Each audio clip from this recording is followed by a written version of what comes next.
On peut longer la ville par ses remparts, traverser les 2-3 voies automobiles qui passent sous le pont d'Avignon pour se retrouver où? Comment appelle-t-on ce chemin au bord du Rhône?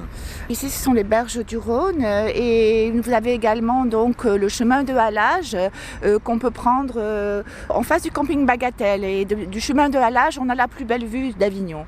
On voit les remparts, on voit le pont, on voit le Palais des Papes. Enfin, c'est vraiment magnifique. Il faut savoir que cette île aussi, c'est une île qui est importante pour la ville. C'est un poumon vert vraiment, puisqu'elle fait 700 hectares et puis qu'on peut y aller promener. Les Avignonnais vont beaucoup y promener. Ils ont une petite navette fluviale qui est gratuite toute la journée qu'on prend près du pont d'Avignon pour y accéder. Elle est électrique et gratuite. Précisons quand même que l'île de la Barthelasse aussi, c'est un endroit où on peut aller se fournir en fruits et légumes parce qu'il y a pas mal de producteurs, maraîchers.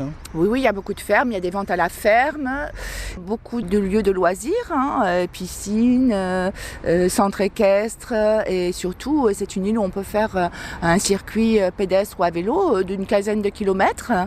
Il y a aussi une vieille distillerie qui s'appelle la distillerie Manguin qui peut être aussi un attrait de l'île puisque la distillerie elle fait l'alcool de poire prisonnière, c'est-à-dire que les poires sont enfermées dès la floraison dans des bouteilles sur les arbres, c'est assez amusant à voir. D'ailleurs, c'est une distillerie reprise récemment par un jeune couple qui a été primé pour un de ses produits d'ailleurs, à visiter absolument. On peut y faire du vélo, 14 km. D'ailleurs, c'est un parcours qui est assez prisé, notamment par ceux qui aiment courir.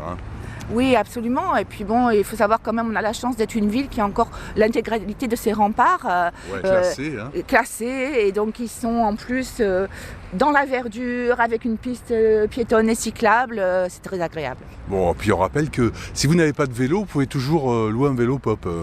Ce sont les vélos en libre service de la ville d'Avignon. Voilà. Absolument. Retrouvez tout France Bleu sur francebleu.fr.